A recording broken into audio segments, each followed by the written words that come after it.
On July 15, 2016, a rogue faction within the military unsuccessfully attempted to overthrow Turkey's democratically elected government. Here's what happened. At 10 p.m., things just didn't seem right in Istanbul and Ankara. People began to notice the sounds of jets and gunfire. Low-flying fighter jets were seen in the skies. Putschist soldiers blocked roads and bridges with tanks, preventing vehicles from traveling. People began to realize something was up.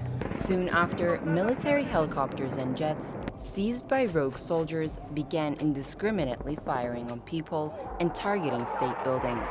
Several government headquarters were bombed or raided by coup plotters, including media outlets, which were forced off air in a violent assault on democracy. Everyone was impatiently anticipating an official statement by the government on what was happening.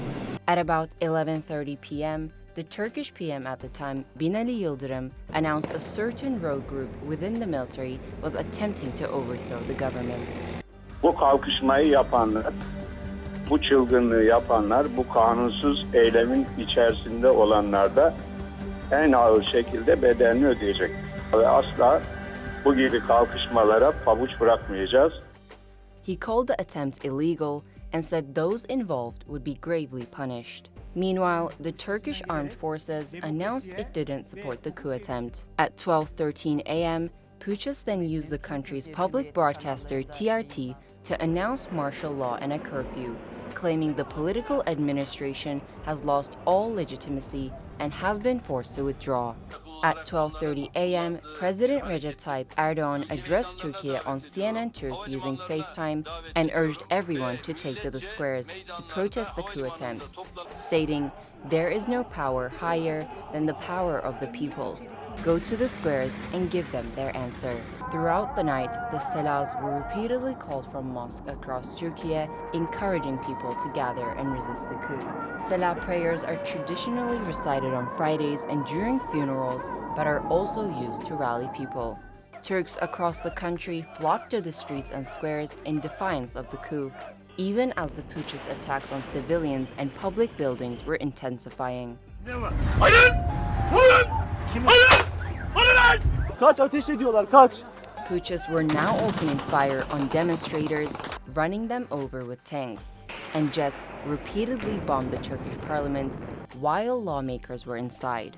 But despite the Putschist hostility, civilians were adamant on resisting and spent the night demonstrating against the heinous coup attempt. At 3:20 a.m., Erdogan landed in Istanbul. Meanwhile, police forces carried out several operations that night, and in a couple of hours, police began detaining Putschists and taking back control of seized areas. The attempted coup was orchestrated by a terror group called FETO, whose leader is US-based Fethullah Gülen. Government and civilian action thwarted the coup attempt in just a couple of hours.